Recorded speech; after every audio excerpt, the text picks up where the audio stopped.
Yes, karizere ko mumeze neza. Iyo mumeze neza of course nanjye mabeze fresh ngende ikagwa nk'ibisanzwe. This is Rise from Kiziba.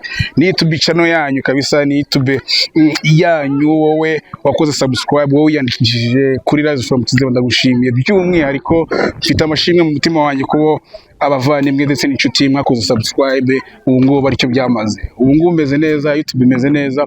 Ubu ngubu iri hafi guhemba kabisa. Aya mbere vuba turayafata. So guess what? Angandi ku kibuga cya Bambiro Stadium hagiye kubera umukino ugiye guhuza ekipe ya Vinkham FC ndetse n'ekipe ya Victory. Nkuko ubibona hariya hari abaparteneri barimo baganiriza urubyiruko bati mwirinde guhohoterana, mwirinde ibiyobyabwenge, hanyuma mwubake ejo hazaza. Nibyo bagiye ku mukino wa nyuma byaragenze bite? Ekipe ya Victory yasezereye Gishuri itsinze ibitego 3-2 niba ntibeshye, niba mbyubuka neza. Hanyuma ekipe ya Eto ariyo Vinkham ubu ngubu yahoze ari Eto mu myaka yishira, ariko ubu ngubu ni ekipe yitwa Vinkham FC. Ni ekipe bakunze kwita ekipe y'umujyi, ni ekipe ishobora kuba ifite ibikombe byinshi, ifite aba legend barimo ba Rugirangoga, ba Joke, ba Teri, ba Tabula, nubwo bagiye babanza mu makipe ya mbere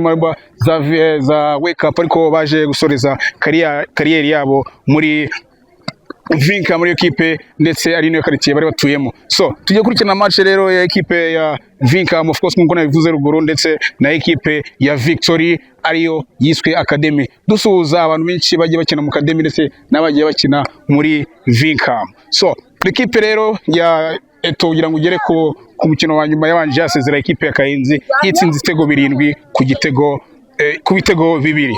Ibyo bitego rero nibi byahesheje intsinzi Vinkham kugira ngo igere kuri final. So iki gikombe ndakega ndashidikanye ko ari igikombe cyateretsweho na Prison Fellowship ko yenda byumva. Bagiye gukina final, hanyuma ibihembo bazabibone ku munsi mukuru w'impunzi uba ryari uba tariki 20 z'ukwa gatandatu za buri ngaruka mwaka.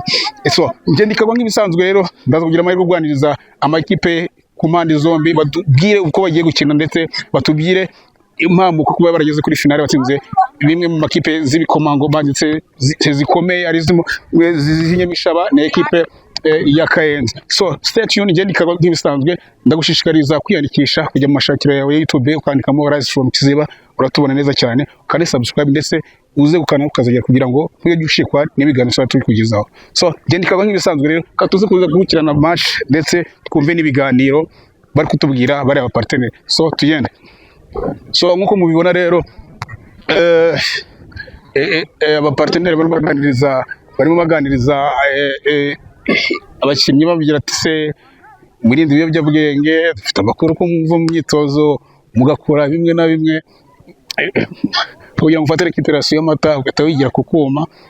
Ati mwirinde ibiyobyabwenge rwose nta birica nubwo tubinywa ariko si byiza, mumwe mu rugero tumwe rese niko wavuga. So nje nikagwa rero nko nagiye mbikubwira, hariya hari abaparteneri bagiye batandukanye, harimo muri RIT, hari Inhasser, hari Prison Fellowship, hari na Croix Rouge yaje kuhagira kugira ngo ize gufasha bamwe na bamwe kugira aksida zimwe na ntoya bagira gute babahereza ubuvuzi bw'ibanze ndetse bwihuse, first aid.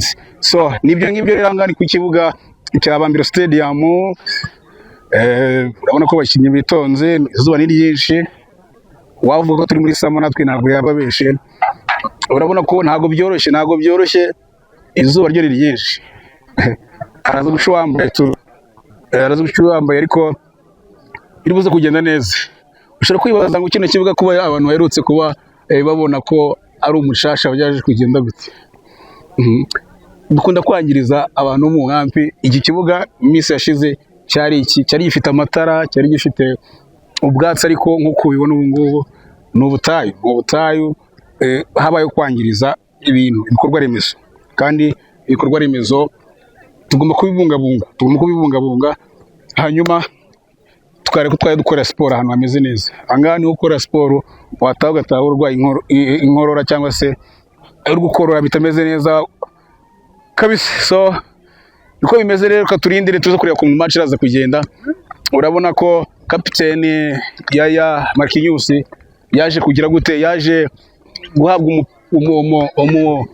ikarita y'umutuku akaba adafite amahirwe yo kuba yagira gute, akaba adafite amahirwe kuba yakina ku mukino wa nyuma. So dufite ubwoba rero nkatwe bafana ba Vikam kuba tudafite Marquinhos biri buze kuza kutugora kabisa, biri buze kuza kutugora.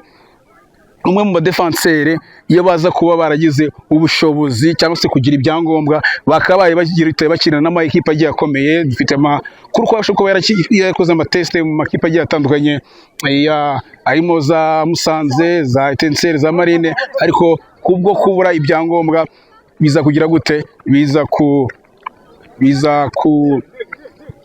kubura mahirwe, biza kubura ibyangombwa, aza kubura uko ya performing cyangwa se kubura ibyangombwa. So nkuko mubibona iyi ni equipe ya Vikam, kuyibona ni equipe ya Vikam ivuye kumva amabwiriza ndetse n'impanuro za bamwe mu bayobozi bamwita Bakamwe, umwe mu banyezamu dufite angaha mu nkambi ya Kiziba ufata. So abanga n'abana muri mumenyereye abasaza barimo bateri bavanso, ariko aba ni barumuna babo barangajwe imbere ndetse na coach Christian agenda ababwira ati maze iminsi mutaduhereza ibyishimo ariko turabasaba ibyishimo mu ngubu. Kanze kwegera umwe mu bakinnyi bamwita Sehinja, umwe mu bakinnyi bamaze igihe muri no equipe. Sehinja twaganira niba nta kibazo bimeze biti n'amahoro. Ku mukino uherutse mwerutse gutsinda equipe ndetse ariyo ibahishije amahirwe kuba magera kuri final, mwerutse gutsinda equipe ya Kayenzi. Mwatsinze ibitego bingana? Batsinze ibitego 7 kuri 7. Uyumva gute ku Kayenzi usanzwe ushize dutsinze twari igikombe, ubyumva gute ko waritsinze ibitego 7? Na yego yaradutsinze ari ubu ko dutsinda dutsinda match amicale. Yari match amicale bituma dutsinda kuri ibyo bitego 3 ku cyangwa ibitego 3, ariko ubu ngubu twaje ari competition kandi tuza nama elema yari yabuze kuri iyo match yabonetse yagarutse, bituma ufite icyo cyizere kuba udafite mu defenseur wawe Marquinhos. Ni cyizere ufite kuri iyo match nako dufite ubwo? Mfite icyizere ko equipe turi equipe nkuru hano mu nkambi. Ntawashidikanya ko turi equipe yambe hano mu nkambi ikomeye. Yego. Bamwe baravyemera ndabekana, ariko niko biri. Equipe ibikorwa birivugira. Rero mfite icyizere cy'uko twatsinda ibitego byinshi nubwo yabadahari, kubera ko nta equipe igikora mu defense. Yego yana mu defenseur mwiza, ariko dufite n'abandi bakinnyi bakina muri mwanya kandi biteza ikibazo. Nta kibazo nabwira abafana dufite, twebwe batujya inyuma teringa mu bitugu turatsindiye tubizera tubimenye. So uyu bamwita n'umwe mu bakinnyi equipe ifite bakomeye ndetse bo hagati twizera cyane. Nibyo hano kanzi kwegera sinzi nakugirwa amahirwe yo kwakira umwe mu bakinnyi ba academy, muri nabo mwumve ko bivuga, ariko ndabona bamwe bakuze, ariko kanze kujya kuganiriza umwana ukina muri division ya kabiri mu Rwanda. Yawe resuyu kanze akina division ya kabiri, akina muri division ya kabiri hano mu Rwanda, aratubwira equipe akinira.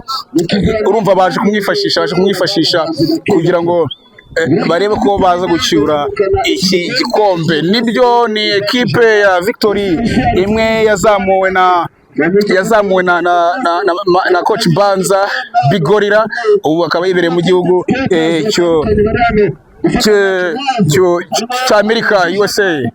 Hari abarizwa muri Arizona muri Ace. So niwe wazamuye zimwe mu mpano za n'ubu ngubu, ndetse akaba ariwo nyine muri legend dufite angaha ugize icyo akora gikomeye ku mupira w'amaguru. So nkuko mbireba rero abakozi ba Hasere barimo barafata amafoto y'urwibutso. So tunabashimira kuba bazirikana impunzi hanyuma bakagira gute bakazishyigikira. Nibyo sinzi niba ndaza kuganira na muvandimwe ukina muri Shadrake. Okay, nibyo Shadrack arimo aramubwira ngo rikabanze bafata ifoto. Sinzi niba we yatuganiriza president. President. Imwe yacu nayo nyine dufite no mwaka iki. Ya ndi yacu. Ya Skipowe. Shadrack uvugiye gukina na Vincam. Gukina na Vincam. Ntabwo ufite? Ntabwo. Na sportif ugira ubwo. Bo mu mikino kuva wafata mu biganza ino equipe wambaye president umaze gutsinda nka nuzingaye imishingaye imikino myinshi cyane kagwabi nawe urabizi nawe umukinnyi wa Vincam urabizi ko twanabatera gukina kuri kabiri ukurya wavunaga hagajya mbona mwana k'umuntu yanyura nibyo ariko makuru mfite ari umupeto ukina muri division ya kabiri mwazaye mwita Fabien mwamwitabaje kugira ngo aze gukora twari gikombe umukinnyi wacu fakera wakinnye football musanga mu kademi urabyemera ntabwo byemera ntabwo nakinnye ubwo yansanze ko ni muto ngende mukuru oya uri muto ntabwo umuruta ushaka kuba umuruta mu myaka kutamuruta mu kibuga musanze mu kibuga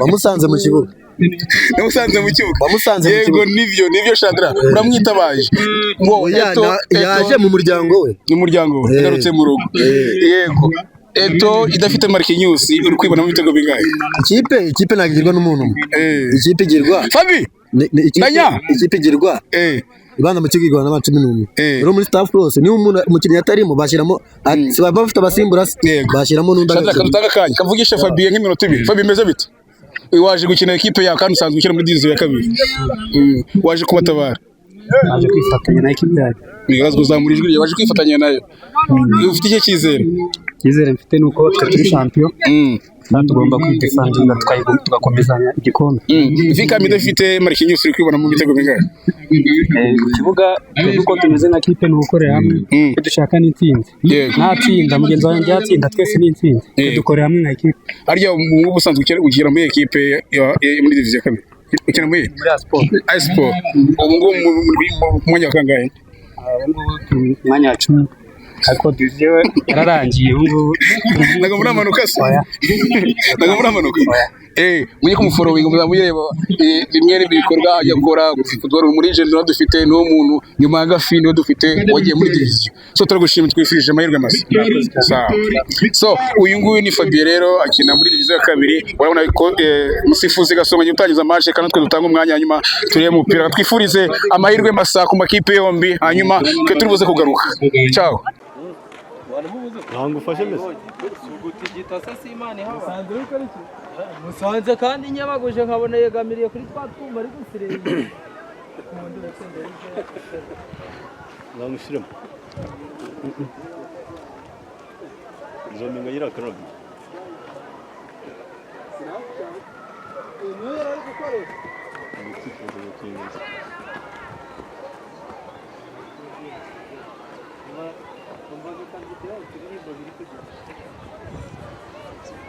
mutuze kandi abana bicaye hariya hepfo mwigire haruguru hari abana batoya hari bakora umupira ukabakora mwigire haruguru gatoya haruguru gatoya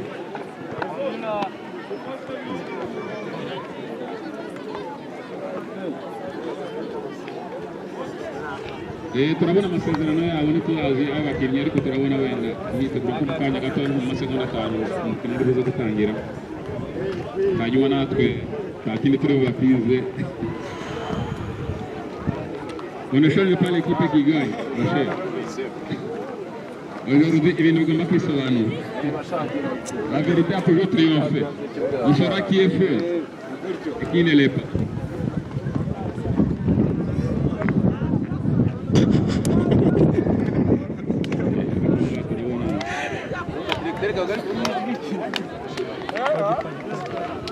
barwana amaboko okay. Les joueurs sont en train de se saluer amicalement, mais quelquefois ça change. Dans les jeux, tout ça peut arriver. On se salue comme ça, confidentiellement, mais dans un autre moment, ça sera autre chose. Un combat qui n'est pas sanguinaire.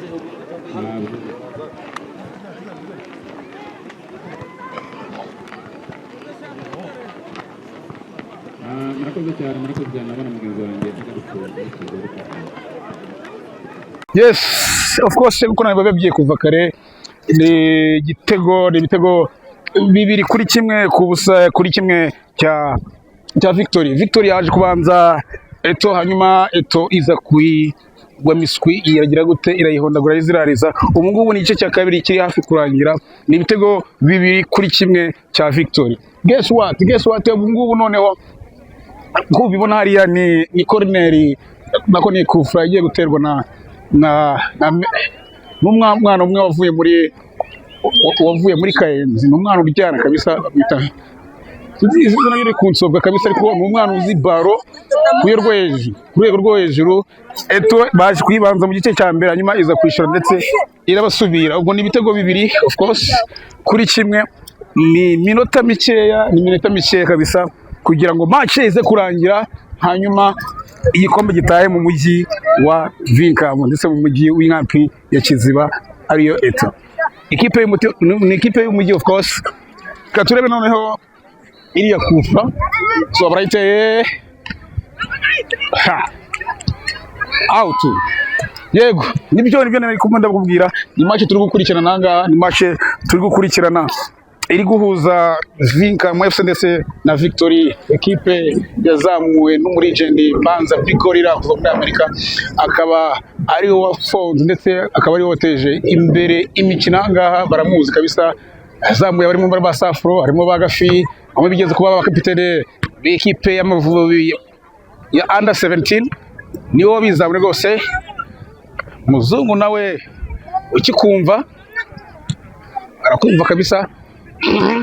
Good job. Uramwita ndeba ngita Prince ayishara ku mutwe. Muzungu raz degaja out. Mu mukino wanyumuhuza ekipe ya Vinkamu yahoze ariyo Eto ndetse na ekipe ya Victory ariyo yakuze bayita Academy. Ararengura kwa captain Winide, umwana mubi uryana. Tubize ko uyu muzamu wa Victory umwe muzamu nkampi ya Kiziba ifite ukomeye cyane, nawe makuru wihuyiswa no avuga ko yakabaye afatira ekipe zikomeye hano mu Rwanda, hanyuma kuko bura nawe ibyangombwa of course kuba ari muzi nawe bikagenda bimugonga. Yego nibyo Gasongo hari ahita sifura ikosa baraniyo kwerekeza mu zamu rya Eric Bakame. Kamurumuna Rusiza na Jeremy ramusuje cyane hari i Kigali. Yego rwose aradegaja. Abafana bahito bacecetse bategereje ifirimbi hanyuma. Abana bavuye mu bizamini nabo bacyambariye muzangano y'ishuri. Ararengura igitego out. Ikipe ya Eto imaze imyaka itari mike idaterura igikombe, ikizamure muri no kaburimbo ikereka ababyeyi ku soko. Akora ikosa Eric, abana baravuze ati se Eric akoze ibiki? Katurebe arakotana umwana mubanda yakotanye. Eric izo risa n'irano ryabangamiye. Haya Jesus Katurebe hey God what the gosh shot hey yara poro hey amanga mutima ari barazamo kubwo ekipe yanjye y'umujyi. Mwara mukusanye muri Nyababyeyi.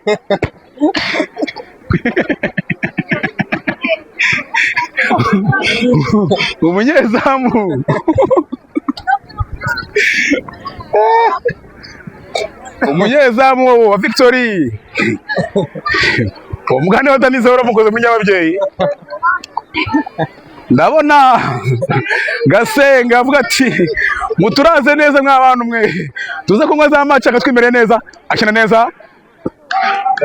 Gafered umwana muri Nyaruyaga ukunda Amerikani. Mama haya aramucika fote fote tugirirwa amahirwe ye turaza kwegera abafana ba Vikamu mu myaka yarishize igera muri 2 idafata igikombe nanjye ndimo rwose birababaza kujya kuri bwataha utoze no kuza ku kibuga utaransize cyuye no kujya ku ishuri gatanga uko wagiye akamara yifata neza cyane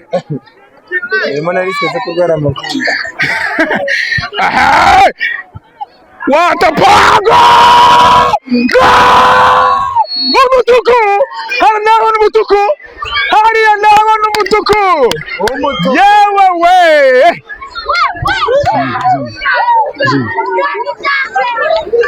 hano hari umutuku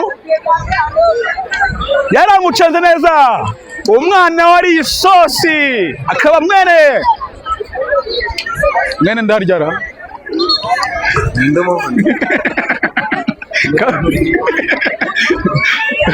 umwana wakuze arya inyama hara n'umutuku kabisa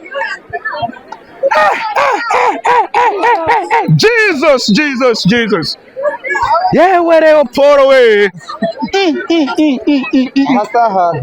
asaha nakagasi dutuye kabisa bakwicara nuko nguko intambara zagiye zitangira ekipe itagira ibarizwa ariyo Victory ni ekipe yigenga kuko nta gace ibarizwamo naho ekipe ya Vikamu ikabarizwa mu mujyi rwagati downtown aha mu nkambi ya Kiziba mpamvu tuvuga ko ari downtown niho honyine ibikorwa remezo byose biba amashuri ibitaro ndetse amasoko niho abarizwa yes no of course no tuyita ikintu tuyita impamvu tuyita downtown ndetse tukayita ikipe y'umujyi amasoko niho abarizwa ariko kipe ya Victory irigenga yo nta gace barizwamo ariko mutamika ikarita kandebe amayi muhondo gasongo umwe mu basifuzi batavuga ibizwamo umwe w'inyangamuga ndetse usa n'uwasimbuye Mahuwa mawerutse kwegereza mu gihugu cya gatatu aricyo cya Canada turamusuje cyane abana yitoreje Mahuwa n'abana yitoreje arabazamura niba ari kumukora mu ngata umufasha uyu mwuga wo gusifura bamwita Gasongo nibyoroshe ngaha turimo turasenga turebe ko iki gikombe twakizamukana mu mujyi imyaka ibaye myinshi amashampiyona abaye menshi tuzirarira amashampiyona abaye menshi tuzirarira ariko kampamagare agiye gukoma rutendere mpamagare Vanso mwereze ibyishimo biri kubera ngaha ariko naza kumuhamagara nyuma ya match tumaze kugiterura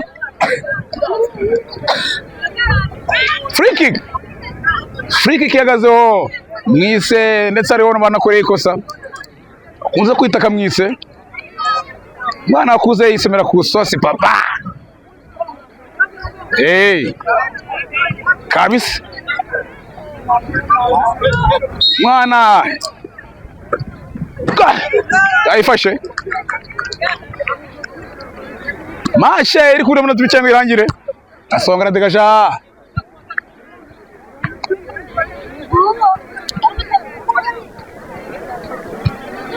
arenza barino kugaruka mu zamu rya Victory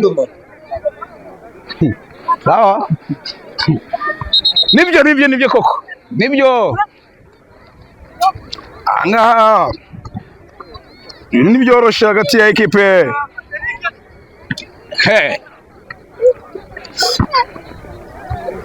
katurebe good job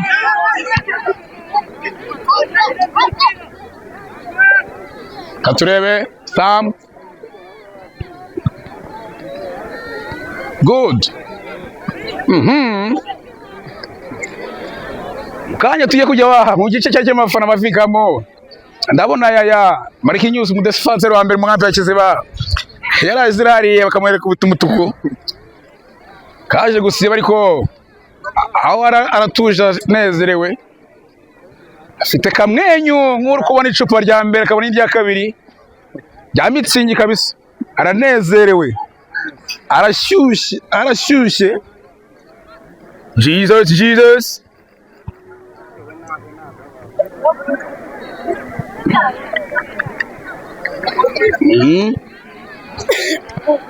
kipe ya Victory Coach Gitutu, kipe ya Finkamu, kona igiye guterwa n'umuhungu Mutafabien umukina muri deuxième division, ariko natangajwe no kumubwira ngo ekipe ya 10 sinzi niba mu cya kane. Aratera corner, katurebe arimo avugira ati mujye mu mutwe, katurebe Fabien bahamagaye kuri telefone isanzwe, bahamagaye kuri video kora ati ngwino nyabune kudutabare. Arayitera katurebe, Gasonga nabyo atigeze inyuma baro, wikufura ikibuga, katurebe ayiteye, good job, baragaruka, aragucika. Muzungu arazirariye, hey Muzungu nawe utamenya imyaka ye muri ino minsi. Ebutse ko Muzungu twakinanye ariko nabona yanze kurekura, abaye nka Cristiano